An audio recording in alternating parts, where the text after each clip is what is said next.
Bismillahirrahmanirrahim.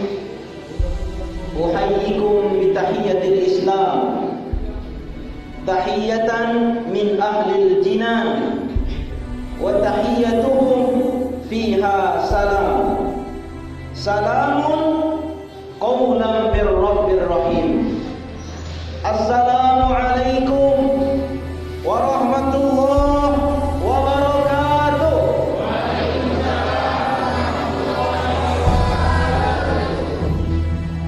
Yang kami hormati para alim ulama, para kiai, para asatidz, para orang tua kami,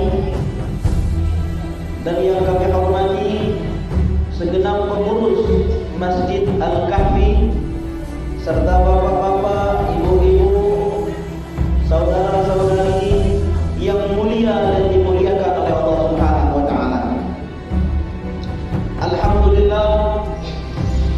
Alhamdulillahilladzi ja'ala syahr Ramadan akramas syuhur wa anzala fihi kitaballahil aziz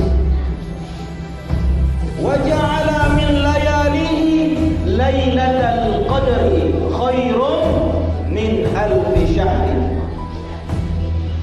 wa futihat fi Ramadan abwabul jannah wa ghuliqat abwabun nar wa suffidat asyayatin. Syahrun awwaluhu rahmah wa awsatuhu maghfirah wa akhiruhu itqum minan nar. Wassalatu wassalamu ala sayyidil mursalin habibina al-mustafa Muhammadin wa ala alihi wa ashabihi ajma'in. Amma ba'd. Alhamdulillah, syukur. Yang pertama kali kalau kita pikir-pikir ibu-ibu, yang paling pantas kita ucapkan ini rasa syukur kepada Allah Subhanahu wa taala. Bagaimana tidak kita bersyukur kepada Allah Subhanahu wa taala? Kalau nikmat yang Allah Subhanahu wa taala berikan kepada kita ini tak terhingga banyaknya. Saking banyaknya nikmat tersebut, tak ada manusia satu pun yang sanggup menghitung nikmat Allah Subhanahu wa taala. Jangankan seluruh usia kita, satu hari saja, mulai kita tadi dari bangun tidur sampai sekarang, tak ada yang sanggup menghitung nikmat Allah Subhanahu wa taala.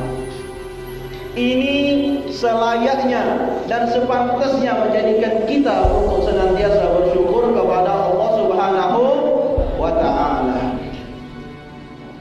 Ketahuilah pada malam hari ini, paling tidak yang membuat kita wajib dan pantas mensyukuri nikmat Allah Subhanahu wa taala yang besar ini, ada satu nikmat yang telah Allah Subhanahu wa taala berikan kepada kita. Nikmat yang tanpa kita sadari, kita telah mendapatkan suatu nikmat yang nikmat tersebut tidak diberikan Allah Subhanahu wa taala kepada yang lain. Makanya dari itu wajib kita bersyukurinya. Nikmat apa itu? Nikmat disampaikannya kita di bulan suci Ramadan. Ibu-ibu, tidak banyak orang yang sampai di bulan suci Ramadan yang masih dalam keadaan sehat walafiat dan masih diberi kemampuan untuk dapat melaksanakan sholat tarawih, sholat witir berjamaah, dan mampu juga melaksanakan ibadah puasa, mampu juga membaca Al-Quran, dan mampu juga melaksanakan ibadah-ibadah lainnya di bulan suci Ramadan ini sedikit. Sedikit mereka yang dipilih oleh Allah Subhanahu wa taala. Dan alhamdulillah, syukur malam hari ini kita termasuk dari golongan tersebut. Coba kita sejenak sebentar saja kita ingat kemarin tak ada teman kita atau keluarga kita atau saudara kita atau tetangga, masyarakat di sekitar kita yang mereka kemarin pengen banget untuk ketemu di bulan suci Ramadan. Mereka ingin betul-betul sampai di bulan suci Ramadan.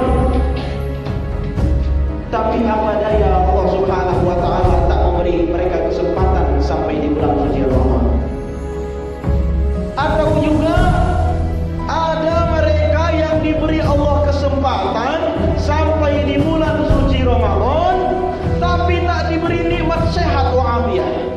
Banyak mereka sampai di bulan suci Ramadan, tapi mereka jangankan untuk duduk seperti kita yang nyaman ini, untuk tidur saja mereka susah karena sakit. Lihat itu saudara-saudara kita yang ada di rumah sakit contohnya. Jangankan untuk duduk seperti kita. Kita ini kadang saking nikmatnya duduk tidur. Saking lemahnya duduk ketiduran. Itu nikmat. Bandingkan dengan teman kita yang di rumah sakit sana. Jangankan duduk bisa tertidur, mereka mengguling saja. Dalam kondisi guling itu susah untuk tidur karena sakit. Ini nikmat luar biasa, disampaikan di bulan suci Ramadan masih dalam keadaan sehat wa'afiyah. Alhamdulillah. Tak ada harganya ini Bu, nikmat ini tak ada harganya. Anda punya harta sebanyak apapun, rumah banyak, kendaraan banyak, investasi banyak, keluarga banyak, jabatan tinggi, apa yang Anda miliki di dunia ini banyak semuanya, tapi tak diberi nikmat sehat wa'afiyah. Rasanya semuanya itu percuma. Tapi banyak kita tak menyadari hal ini sehingga kita lupa, tak sadar. Maka pada malam hari ini saya mengingatkan diri pribadi juga untuk kita semua, untuk senantiasa mensyukuri nikmat Allah Subhanahu wa ta'ala.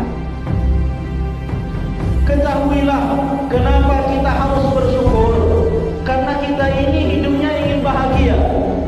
Maka kunci untuk mendapatkan kebahagiaan itu, kunci miftahul bab yang pertama adalah babul syukri, adalah syukur.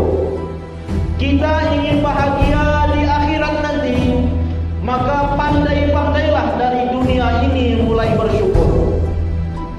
Tak usah jauh mikirkan di akhirat, di dunia saja. Kita ingin bahagia besok pagi, maka caranya pandai-pandai bersyukur dari malam hari. Kita ingin bahagia esok siang, maka pandai-pandai kita bersyukur di pagi hari. Ingin bahagia kita di sore hari, pandai-pandai kita bersyukur dari siang hari. Begitulah kehidupan kita berputar. Semakin pandai kita mensyukuri waktu itu, maka kita tanpa kita sadari kita dalam posisi bahagia. Bu, di dunia ini tak ada manusia yang dapat menikmati kenikmatan dunia secara hakiki, yang secara sebenarnya, kecuali mereka yang pandai bersyukur. Jangan kira mereka yang rumahnya kayak istana megah itu hidupnya bahagia, belum tentu. Jangan kira yang berlimpah harta tersebut hidupnya bahagia, belum tentu. Jangan kira yang jabatannya tinggi itu hidupnya bahagia, belum tentu. Jangan kira yang banyak sahabat keluarganya itu bahagia, belum tentu. Apalagi kalau bapak-bapak banyak istri, belum tentu bahagia. Apa yang menjamin kita bisa bahagia? Syukur. Karena ini masyhur kita dengar ayatnya, la in syakartum la azidannakum. Ini kunci. Di sini banyak penjelasan tentang takkid dalam bab kajian bahasanya. Bahwasanya semakin pandai kita mensyukuri nikmat Allah Subhanahu wa taala, kita itu akan diberikan oleh Allah Subhanahu wa taala banyak kemudahan, rahmat, ridho, kebaikan dan hal-hal yang membuat kita nikmat. Tentu kita kan berharap ingin hidupnya nikmat. Sebenarnya sepele, mudah. Kuncinya seberapa pandai kita mensyukuri nikmat yang ada. Terkadang membuat orang banyak gelisah itu, Bu, yang bikin orang banyak gelisah, bikin orang banyak susah, sengsara, atau bikinnya stres, Itu karena apa? Karena mereka kebanyakan memikirkan sesuatu yang tidak ada pada dirinya. Kita ini kadang pusing, stres karena kita terlalu banyak memikirkan sesuatu yang tidak ada pada diri kita. Sehingga kita lupa untuk mensyukuri nikmat yang sudah ada pada diri kita. Inilah yang membuat kita kadang lalai dan lupa. Coba seandainya kita tak usah banyak memikirkan yang tidak ada pada kita. Pikirkan saja apa yang sudah ada pada kita. Bapak-bapak kalau di rumah ada sikok bini, sudah sikok bini itu yang dipikirkan. Tak usah pikir ke bini yang lain sudah. Kalau seandainya kita mikirkan apa yang ada di rumah kita, itulah yang ada pada diri kita, itulah yang kita pikirkan, yang kita syukuri, yang kita bina. InsyaAllah hidup kita ini bahagia. Tapi kebanyakan kita ni memikirkan atau pusing terhadap sesuatu yang belum ada dengan diri kita. Makanya kadang kalau lihat tetangga beli mobil bukan senang, tapi pusing. Lihat beli pesawat tambah pening. Karena apa? Memikirkan punya orang lain. Kita habis sholat sering membaca zikir, Allahumma la mani'a lima a'taita wa la mu'tiya lima mana'ta wa la radda lima qadaita wa la yanfa'u dzal jaddi minkal jadd. Allahumma la mani'a lima a'taita. Ketahuilah bapak-bapak, ibu-ibu, itu kalau bakal jadi punya kita, itu kalau jadi milik kita, kita bagaimanapun keadaannya akan sampai ke kita juga. Sebaliknya, kalau itu barang, kalau sesuatu itu bukan dijadikan atau ditakdirkan untuk kita, mau berusaha apapun kita sekuat tenaga, tak akan pernah sampai itu kepada kita. Ini kan keyakinan yang ditanamkan oleh baginda Rasulullah SAW kepada kita, agar senantiasa kita bacakan setelah habis sholat, agar tertanam di dalam hati kita ini senantiasa bersyukur. Jadi apa yang kita dapat, itulah punya kita. Kita syukuri itulah yang membuat kita hidup bisa bahagia di dunia ini. Jadi kunci yang pertama yang saya sampaikan adalah agar kita ini sama-sama hidup bahagia. Ukuran bahagia yang sebenarnya terletak pada kadar syukur kita kepada Allah Subhanahu wa taala. Imam Ibnu Athaillah As-Sakandari beliau berkata, "Faman lam yashkurin ni'am faqad ta'arrada li zawaliha wa man syakaraha faqad qayyadaha bi'iqaliha." Man lam yashkurin ni'am, yang tak pandai mensyukuri nikmat, faqad ta'arrada li zawaliha, berarti secara perlahan-lahan dia itu menginginkan nikmat tersebut hilang dari dirinya. Kita kalau punya nikmat sehat, kita pandai syukuri nikmat sehat ini untuk senantiasa berbuat baik, berarti kita ini sedang dalam kondisi menjaga nikmat sehat tersebut. Tapi sebaliknya, kalau kita sehat, dengan sehatnya tersebut kita lalai. Dengan nikmat sehat yang Allah berikan kepada kita, kita malas-malas. Dengan nikmat sehat yang Allah berikan kepada kita, membuat kita acuh tak acuh terhadap perintah Allah Subhanahu wa taala. Bahkan kita jadikan nikmat sehat tersebut untuk berbuat keburukan dan kejahatan. Ketahuilah, tanpa kita sadari, kita tersebut sedang menginginkan nikmat sehat tersebut lepas dari diri kita. Oleh karena itulah di sini pentingnya syukur, karena dicantumkan dalam surah Sabar ayat 13, wa qalilun min ibadiyasy syakur. Di dunia ini banyak jumlah manusia, ibu-ibu. Dari zaman Nabi Adam sampai nanti manusia yang belum terlahir hingga akhir zaman, itu jumlahnya tak terbayang betapa banyaknya. Tapi yang Allah sebutkan dalam surah Sabar ayat 13 tersebut, wa qalilun Yang pandai mensyukuri nikmat itu jumlahnya sedikit. Wa qalilun min ibadiyas syakur. Itulah pentingnya kita saling mengingatkan dalam hal syukur. Karena manusia yang pandai bersyukur itu jumlahnya sangat sedikit. Sekarang kita bersyukur, sebentar lagi kita sudah lupa tentang syukur. Sekarang kita bisa tenang, sebentar lagi kita gundah gulana karena kita lupa syukur. Penting sekali nasihat untuk syukur ini, khususnya malam hari ini. Kenapa saya sebutkan malam hari ini kita wajib bersyukur? Karena kita dari sekian banyak manusia yang ada di sekitar kita, paling tidak yang dipilih oleh Allah Subhanahu wa taala untuk hadir di masjid tempat yang mulia ini adalah kita. Bukankah ini nikmat yang sangat besar?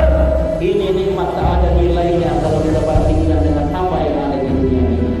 Maka pada malam hari ini, yang paling penting juga yaitu kita peringatan dalam hal nuzul Quran. Kita bersyukur tahun kemarinnya kita memperingati nuzul Quran, sekarang sampai juga kita di nuzul Quran. Saya kalau mendengar istilah nuzulul Quran itu merinding rasanya ibu-ibu. Nuzulul Quran, turunnya Al-Quran. Itu kalau Al-Quran diturunkan ke gunung itu hancur bisa gunung. Al-Quran kalau diturunkan kepada bukit-bukit hancur itu bisa bukit. Betapa dahsyatnya Al-Quran. Tapi ada sebuah kemuliaan khusus yang Allah Subhanahu wa taala sampaikan kepada kita pada peristiwa nuzulul Quran ini. Walaupun sebenarnya kalau kita melihat pendapat para ulama kita, nuzulul Quran itu tanggal pastinya belum bisa kita sepakati secara bersama. Entah itu di tanggal 17 Ramadan atau 18 Ramadan atau 21 Ramadan atau 23 Ramadan, tapi yang kita sepakati secara bersama turunnya Al-Quran itu di bulan suci Ramadan. Syahrul Ramadan alladzi unzila fihil Quran. Yang pastinya Al-Quran itu turun pertama kalinya dari Lauhul Mahfuz ke Baitul Izzah di bulan Ramadan. Tak bisa kita pungkiri lagi. Kita yakin bahwa Ramadan adalah bulan di situ diturunkan Al-Quran. Dan malamnya kapan? Disepakati inna anzalnahu fi lailatul qadar. Al-Quran itu pertama kalinya diturunkan di malam Lailatul Qadar. Kapan malam Lailatul Qadar? Tidak ada yang tahu kita kapan malam Lailatul Qadar. Kalau kita tahu malam Lailatul Qadar malam 17 Ramadan, sudah kita seluruh manusia di muka bumi ini akan beribadah semalam suntuk di malam 17 Ramadan. Tapi dirahasiakan oleh Allah Subhanahu wa taala. Sehingga tidak ada yang tahu kapan persisnya malam Lailatul Qadar tersebut. Sehingga membuat kita senantiasa semangat hingga nanti akhir Ramadan untuk tetap melaksanakan ibadah-ibadah di bulan suci Ramadan. Makanya banyak pendapat, ada yang berpendapat para ulama kita di malam ganjil, ada yang di 10 akhir bulan suci Ramadan. Itu pendapat tidak ada yang salah, kita semuanya ittiba, ikut kepada pendapat para ulama. Yang paling tidak ini memotivasi kita ambil dalam sisi positif, yang membuat kita termotivasi entah malam apapun itu di bulan suci Ramadan, berarti di situ salah satunya ada malam Lailatul Qadar yang dirahasiakan oleh Allah Subhanahu wa taala. Dan kita yakini bahwasanya di malam Lailatul Qadar itulah turunnya Al-Quran. Ketahuilah, ulama-ulama kita bersepakat semua, kullu syai'in yartabitu bil Quran yusbah azim. Setiap sesuatu, segala sesuatu, entah itu sudah ibu-ibu ataupun masih gadis, entah itu sudah bapak-bapak ataupun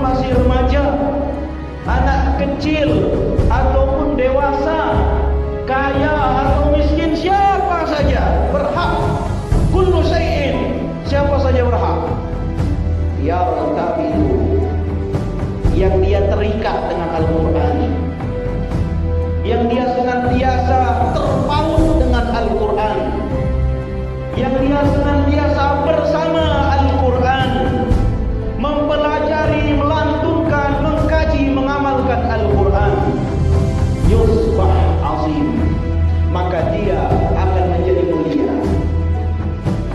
Siapapun itu kalau bersama Al-Quran akan menjadi mulia. Ini kunci. Kalau kita ingin bahagia, jangan jauh-jauh dari Al-Quran. Jibril alaihissalam, kenal malaikat Jibril? Pernah dengar nama malaikat Jibril, Ibu? Siapa malaikat Jibril? Malaikat Jibril alaihi salam nazala bil Quran fa asbaha sayyidul malaikah wa sumiya bi ruhil amin. Malaikat Jibril alaihi salam itu dia membawa Al-Quran. Malaikat Jibril alaihi salam diberi tugas untuk membawa Al-Quran. Dengan tugas yang mulia membawa Al-Quran, nazala fa asbaha sayyidul malaikah, maka malaikat Jibril menjadi malaikat number 1. Malaikat Jibril menjadi malaikat terbaik di antara seluruh malaikat. Ibu, kalau ditanya malaikat apa yang paling mulia, itu malaikat Jibril namanya. Malaikat apa yang nomor 1 di antara para malaikat di langit sana, itu namanya malaikat Jibril. Kenapa? Nazala bil Quran. Malaikat Jibril dia membawa tugas menurunkan Al-Quran. Wa nabiyuna Muhammad sallallahu alaihi wasallam, Nabi kita Muhammad sallallahu alaihi wasallam, nazala alaihi Al-Quran fa asbaha sayyidul awwalin wal akhirin wa afdalul mursalin. Nabi kita Muhammad sallallahu alaihi wasallam, sejagat raya ini tak ada yang memungkirinya bahwasanya beliau adalah nabi terbaik sepanjang masa. Kenapa? Nazala alaihi Al-Quran. Karena Allah memilih Al-Quran diturunkan kepada Nabi Muhammad sallallahu alaihi wasallam. Maka dengan membawa Al-Quran, diturunkannya Al-Quran kepada jiwa dan raga Nabi Muhammad sallallahu alaihi wasallam, fa asbaha afdalul mursalin. Nabi Muhammad menjadi satu-satunya nabi terbaik, termulia di sisi Allah Subhanahu wa taala. Ketahuilah, tak ada satu nama makhluk yang bersanding dengan nama Sang Khaliq kecuali nama Nabi Muhammad sallallahu alaihi wasallam. Di mana kita jumpai nama Allah, di situ senantiasa bersanding dengan Nabi Muhammad sallallahu alaihi wasallam. Kalau ada Allah, di sebelahnya Nabi Muhammad. Kenapa? Karena kalamullah Al-Quran itu dibawa oleh Nabi Muhammad sallallahu alaihi wasallam. Yusbah azim, luar biasa tidak Al-Quran ini membuat kita yang biasa jadi mulia. Wa anzala al-Quran ala ummati Muhammadin sallallahu alaihi wasallam fa asbahat khairul umam.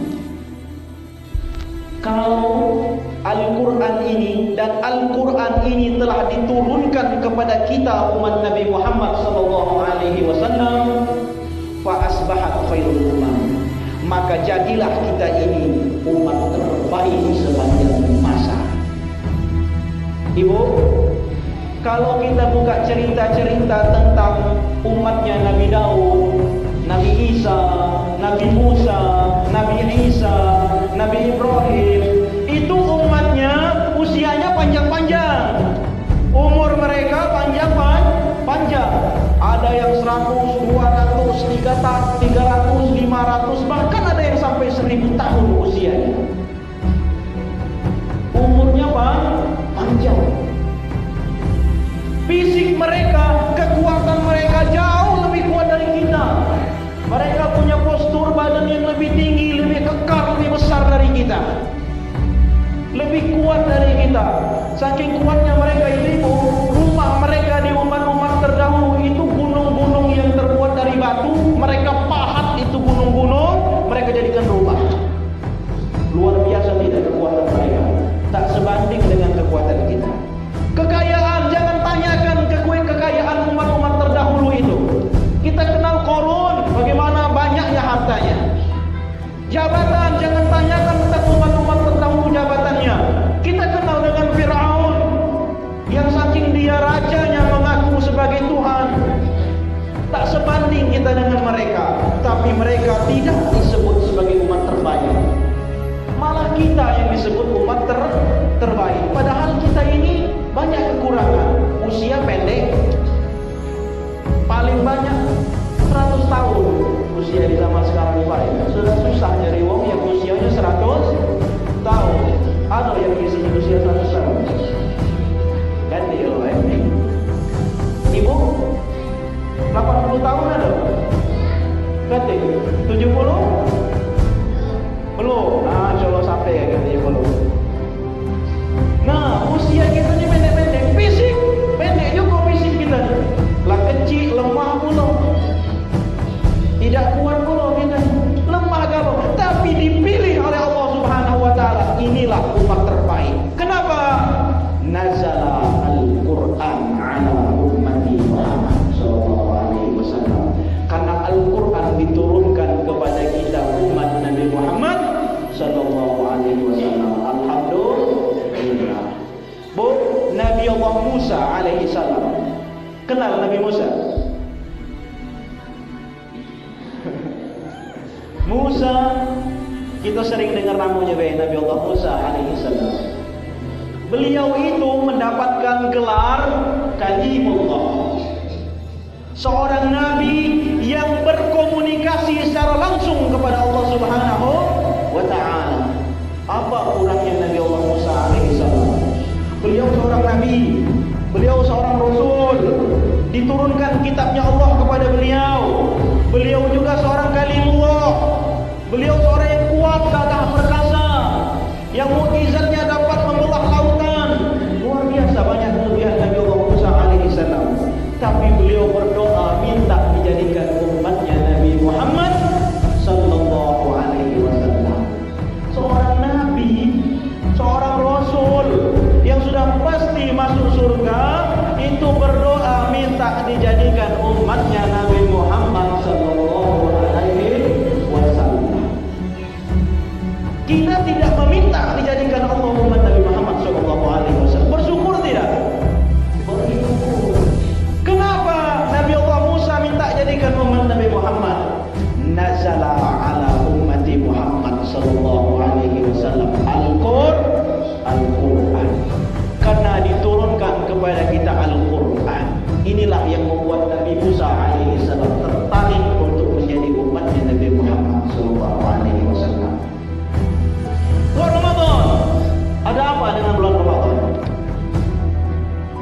Nazala Al-Qur'an fi Ramadan. Fa asbaha sayyidus syuhur. Ramadan. Diturunkannya Al-Quran di bulan suci Ramadan, maka jadilah bulan Ramadan ini bulan terbaik di antara seluruh bulan. Tak ada bulan yang lebih baik daripada bulan Ramadan. Seluruh bulan itu tertutupi kalau ada bulan Ramadan. Ibaratkan bulan purnama yang terbit di antara bintang-bintang. Itulah bulan Ramadan yang paling benderang, bersinar terang. Nomor 1, number 1, itulah bulan Ramadan yang dinanti-nantikan orang, yang kita doakan dari jauh-jauh hari akan sampai di bulan Ramadan. Inilah bulan Ramadan. Tak ada bulan yang lebih spesial daripada bulan Ramadan. Kenapa pertanyaannya Ramadan bisa paling spesial? Nazala Al-Quran fi Ramadan. Al-Quran diturunkan di bulan suci Ramadan. Wa nazala Al-Quran fi Lailatul Qadri. Al-Quran diturunkan di malam Lailatul Qadar. Fa asbahat khairul layali. Kita kalau dengar malam Lailatul Qadar, itu pasti kita minta agar disampaikan dengan malam Lailatul Qadar. Kenapa? Kok bisa jadi favorit itu malam Lailatul Qadar? Kok bisa itu malam Lailatul Qadar diperebutkan oleh seluruh orang? Kok bisa malam Lailatul Qadar itu menjadi malam yang paling terbaik di antara seluruh malam? Tak ada ibu, tak ada malam yang satu malam ukurannya sama atau lebih baik daripada 1000 bulan. Lailatul Qadar itu satu malam khairun min alfi syahrin, lebih baik daripada 1000 bulan. Tak ada malam yang lebih mulia daripada malam Lailatul Qadar. Kenapa malam Lailatul Qadar jadi spesial? Nazala al-Quran fi Lailatul Qadar. Karena Al-Quran diturunkan di malam Lailatul Qadar. Fawallah alladzi la ilaha illa hu anna al-Quran idza nazala fi qalbi insan fa asbaha khairun nas. Demi mahal zat Allah yang maha mulia, kalau Al-Quran itu turun ada dalam jiwa seseorang, entah dia masih kecil ataupun sudah tua, kalau dia bersemayam di dalam hati kita, bersemayam di kepala kita, kalau ada dalam jiwa kita ini Al-Quran, fa asbaha khairun nas. Lianna Nabi sallallahu alaihi wasallam qala khairukum man ta'allama al-Quran wa 'allamahu. Jadi ukuran terbaik manusia di muka bumi ini adalah siapa yang paling banyak bersama Al-Quran. Ini manusia terbaik sepanjang masa, manusia terbaik di dunia dan di akhirat. Nabi Muhammad sallallahu alaihi wasallam, beliau yang berkata, saya hanya menyampaikan saja. Beliau berkata yang paling baik di antara kita bukan yang paling banyak harta, bukan yang paling banyak ilmu, bukan yang paling tinggi jabatan, bukan yang paling banyak keluarga, tapi yang paling mulia di antara kita man ta'allama al-Quran wa 'allamahu. Maka paling tidak kita sebagai orang tua, yang pertama kali yang harus kita perhatikan, yang harus kita cemaskan, itu bagaimana hubungan anak kita atau keturunan kita dengan Al-Quran. Karena tidak ada orang tua, ibu, orang tua mana yang tidak mau anaknya menjadi anak yang mulia? Kita semua pasti menginginkan anak kita agar menjadi anak yang mulia. Bukan hanya mulia di dunia, tapi mulia dunia dan akhirat. Dua-duanya kita minta. Tak ada orang tua yang tak ingin anaknya mulia dunia dan akhirat. Maka Rasulullah SAW memberikan kunci. Kuncinya jangan jauh-jauh dari Al-Quran. Mulai dari dalam kandungan, perdengarkan terus itu lantunan ayat suci Al-Quran hingga anak kita terlahir ke muka bumi ini. Mulai kita dekatkan dia dengan Al-Quran. Pendidikan pertama yang harusnya kita perkenalkan kepada anak kita adalah Al-Quran. Pendidikan pertama yang harus kita cemaskan terhadap generasi dan keturunan kita adalah tentang Al-Quran. Bagaimana ini bacaan Al-Quran anak saya? Bagaimana ini hubungan anak saya dengan Al-Quran? Apakah dalam seharinya 24 jam dia lebih banyak membuka Al-Quran atau tidak? Seharusnya itu yang kita pertanyakan. Karena kenapa? Karena kita ingin anak kita menjadi orang yang mulia. Kuncinya adalah jangan jauh-jauh dari Al-Quran.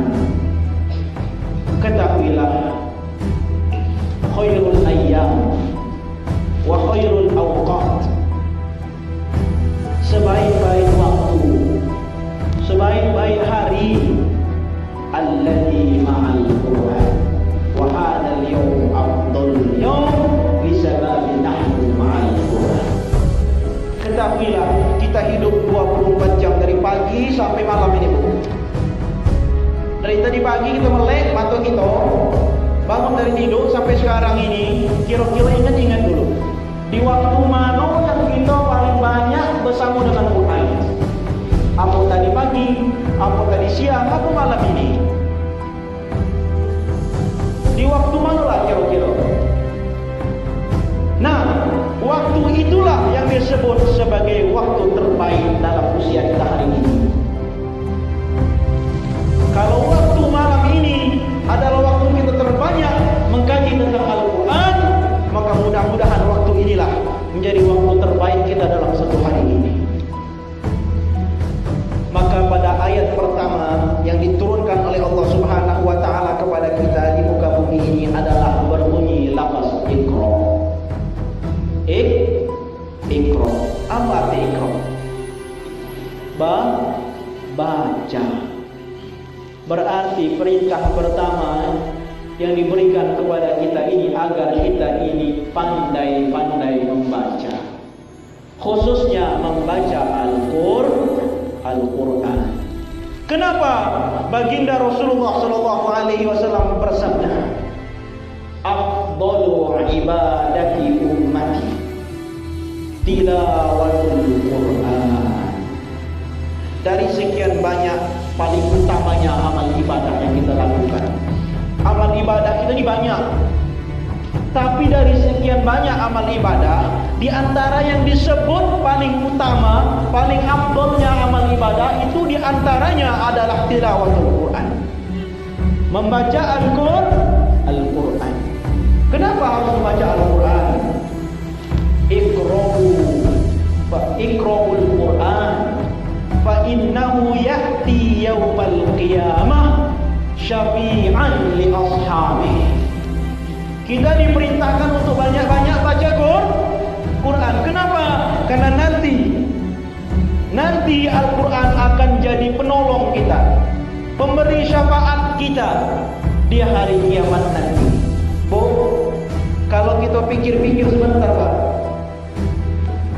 kaget di akhirat itu, kalau seandainya kita sekarang mati, kalau sebentar lagi kita diberi Allah Subhanahu wa taala kematian, kira-kira apa dia yang nak kita banggakan di sisi Allah Subhanahu wa taala? Apa yang akan menolong kita di sisi Allah Subhanahu wa taala nanti besok? Ibadah salat. Salat ini kadang kita lalai banyak salat. Kadang juga kita banyak bolong. Puasa kita kurang sempurna. Zakat kita kadang kita bayar kadang tidak. Sedekah kita menyadari kadang kita kurang sedekah. Ibadah-ibadah lainnya juga, haji. Alhamdulillah, syukur kalau kita sudah diberi kesempatan naik haji. Mudah-mudahan kaki kita naik haji kalau insyaallah yang di sini. Naik haji jadi haji mabrur, bukan naik haji Kalau kita pikir-pikir tidak layak rasanya kita ini untuk masuk surga, tapi tidak galak masuk neraka. Tidak galak masuk neraka. Pengen masuk surga, walaupun tidak layak. Kita berdoa sama Allah. Nah, apa yang akan jadi penolong kita kakek? Ini yang harus kita dari sekarang pikirkan. Untuk persiapan kakek, di antaranya yang diberikan oleh Rasulullah SAW yang dapat menjadi penolong kita adalah membaca Al-Quran.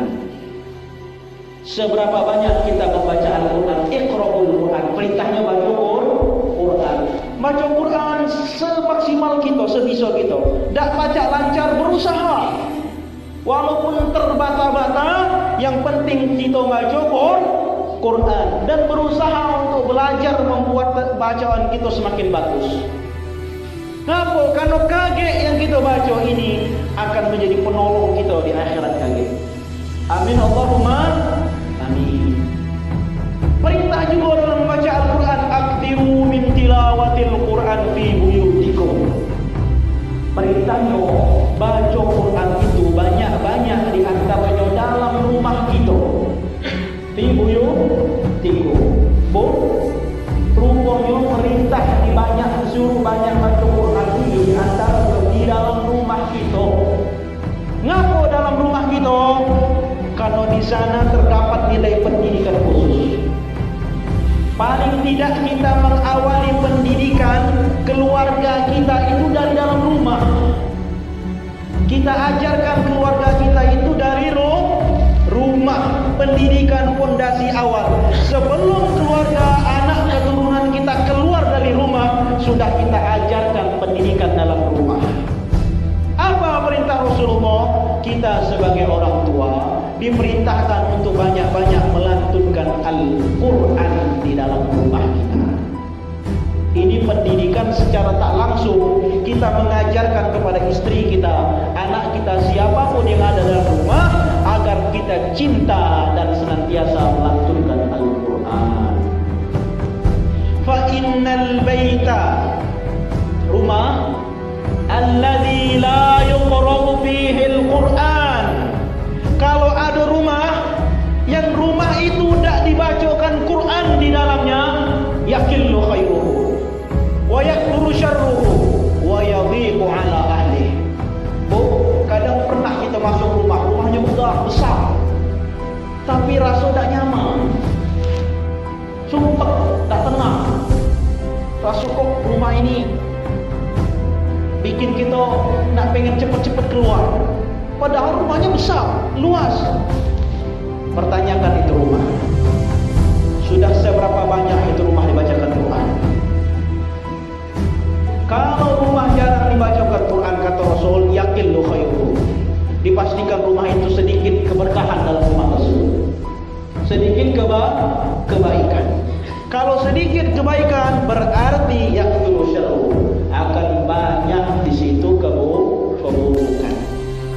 Wa yadiqu ala ahli, kadang bikin penghuninya terasa sempit. Makanya banyak orang pengen cepet-cepet, tak nyaman dalam rumah. Rasanya nak sebentar baik masuk dalam rumah.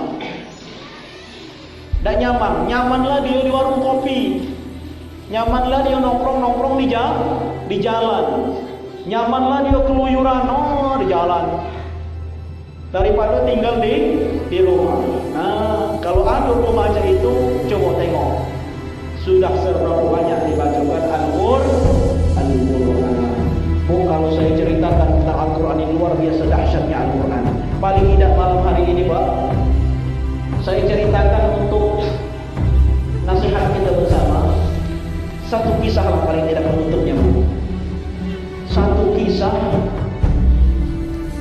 yang ini kisah sangat membuat kita takjub, heran sebagai seorang yang beriman. Kalau Al-Quran, ini saya mengantar dulu sebelum ceritanya. Kalau itu Al-Quran, kita sebagai orang beriman, kita baca itu Al-Quran, hati kita jadi tenang, itu sudah seharusnya, sudah wajar. Kalau kita membaca Al-Quran, terus hati kita terasa nyaman, tenang, bahagia. Saya ingat kata-kata Syekh Ibnu Taimiyah. Kata beliau, waktu dalam majlis seperti inilah, ada salah satu muridnya bertanya muridnya, ya Syekh, bagaimana resepnya atau caranya agar hidup ini bahagia? Oh, tersenyum Syekh Ibnu Taimiyah. Apa kata Syekh Ibnu Taimiyah?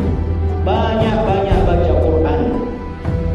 Nanya lagi ini murid, ya Syekh, seberapa banyak saya harus membaca Al-Quran biar saya bahagia? Apa kata Syekh?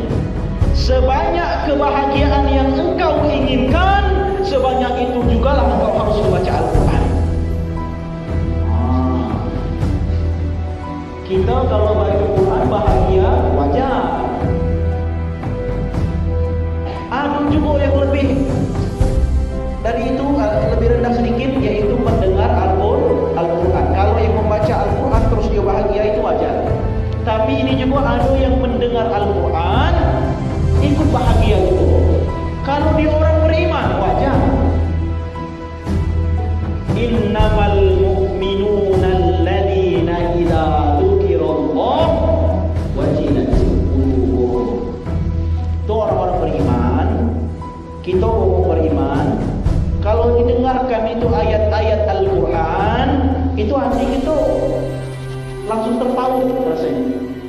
aman, tentram, lemak dia dengarnya.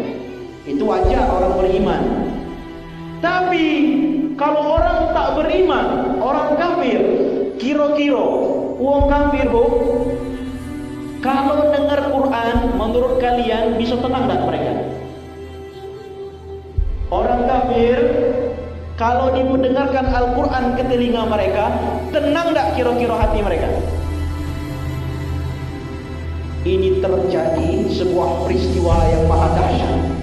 Terjadi di masa baginda Nabi Muhammad SAW.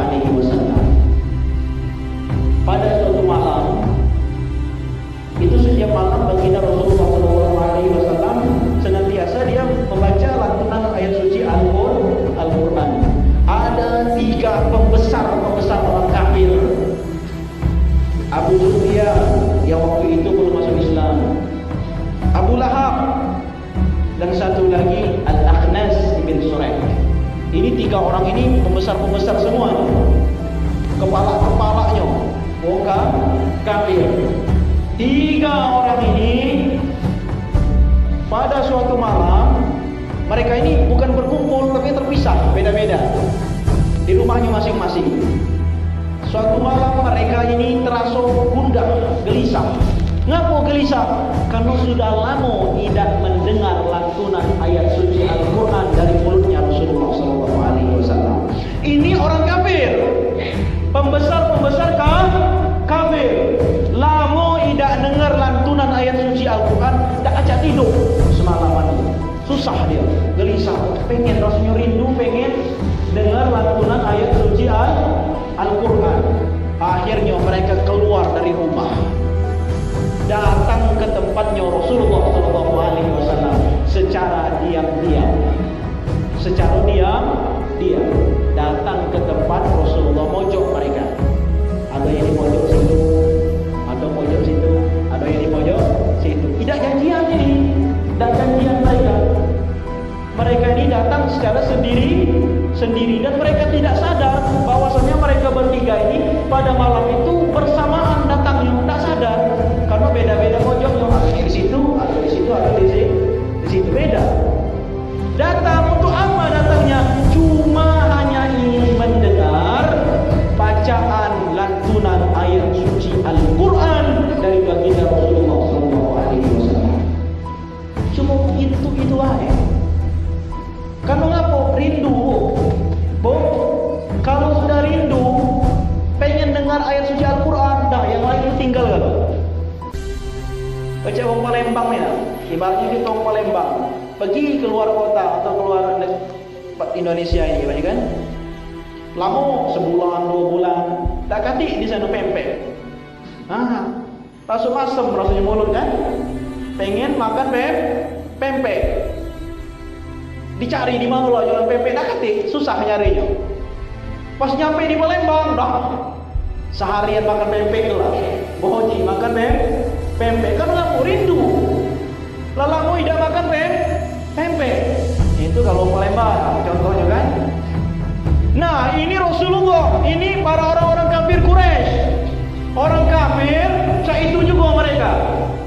Rindu bukan makan pempek rindunya, tapi rindunya pengen dengar lantunan ayat suci Al-Quran.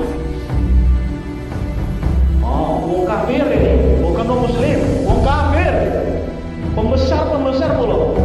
Akhirnya saking nikmatnya tak terasa lah nak subuh. Padahal cuma dengar benar. Saking lemaknya, saking nikmatnya dengar ayat Al-Quran sampai lah nak subuh. Tak terasa. Baru sadar mereka lah nak subuh ini rupanya. Baru sadar lah nak subuh, cepat-cepat mereka tadi pergi. Kaget kalau sampai subuh rame orang muslim datang. Biar tak ketahuan, cepat-cepat mereka pergi. Keluar mereka, karena jalan cuma siko, akhirnya bertemu di jalan bertiga tadi. Abu Lahab, Abu Sufyan, sama Akhnas. Ketemu bertiga tadi di jalan. Nah, dari mana kau Lahab? Dari kan? Abu Sufyan dari mana? Diam-diam lah, malu. Gak kasih tahu kan? Malu kalau ketahuan.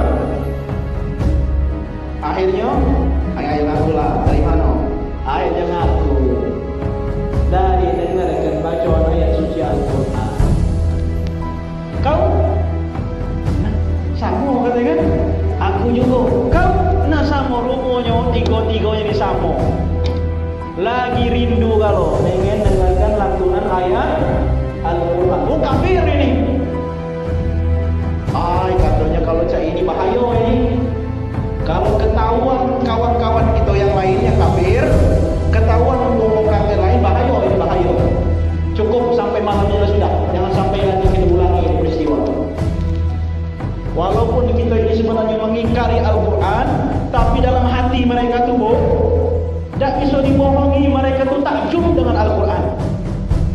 Tapi gengsi mereka karena sombong. Karena mereka sombong, mereka mengalahkan hati nurani mereka. Akhirnya mereka tidak mengakui itu Al-Quran sebagai mukjizat.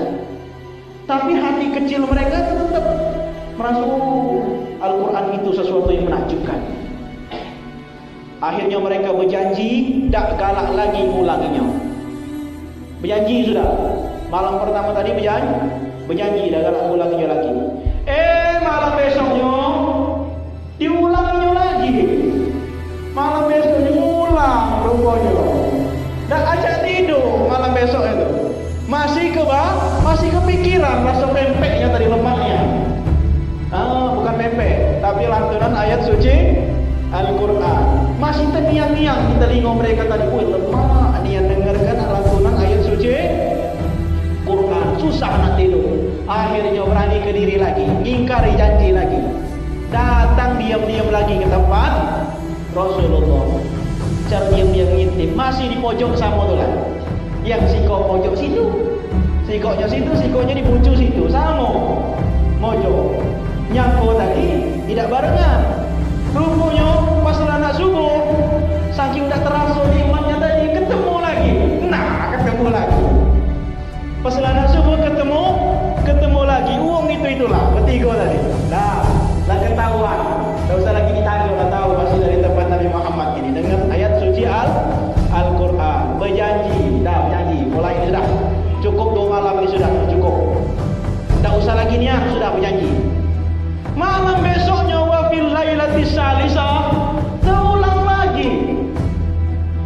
Tak tahan niat. Karena ngapa? Itulah kecanduan Al-Quran. Quran ini semakin sering kita dengar, bukan semakin bosan, tapi bikin kita semakin nyaman. Kalau kita hayati sampai 3 malam minggu, 3 malam berturut-turut pun kafir, itu ketagihan. Sampai tak tidur malam, tak acak di tidur malam, kecuali pengen dengar lantunan ayat suci Quran dulu. Luar biasa dahsyatnya mukjizat Al-Quran ini. Itu kafir. Wong kafir. Kalau wong kafir bediso cak itu, kita sebagai muslim harus lebih dari itu. Kalau Al-Quran tak menyentuh kita, tak membuat kita terpaut, tak membuat kita terasa nyaman, perlu dipertanyakan muslimnya kita. Apa yo kita di muslimnya tidak? Nah itu pertanyaan balik ke diri masing-masing. Saya kira batasinya dulu baik.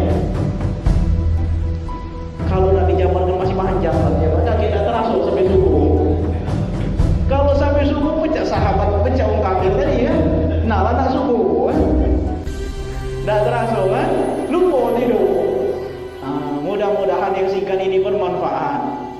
Jadi pada intinya Bapak-bapak, Ibu-ibu, mari kita tanamkan pada diri kita, sama anak keturunan kita, untuk jangan jauh-jauh dari Al-Quran. Bukan berarti maksudnya dipegang terus Qurannya. Oh kata Ustaz tadi jangan jauh-jauh dari Quran. Oh dipegang terus kemana-mana Qurannya. Bukan. Lagi nak tidur dipegang Quran, ke kamar mandi dibawa puluh. Nah kacau itu. Maksudnya itu jangan jauh-jauh. Itu Quran dibaca sering-sering, dipelajari, dikaji, dan puncaknya kita amalkan dalam kehidupan sehari-hari. Mudah-mudahan kita diberi kekuatan oleh Allah Subhanahu wa taala untuk dapat melakukan itu semua. Hingga pada akhirnya mudah-mudahan kita mati dalam keadaan husnul khatimah dan kita masuk surga bersama dengan Al-Quran. Saya kira pada sini saja dulu.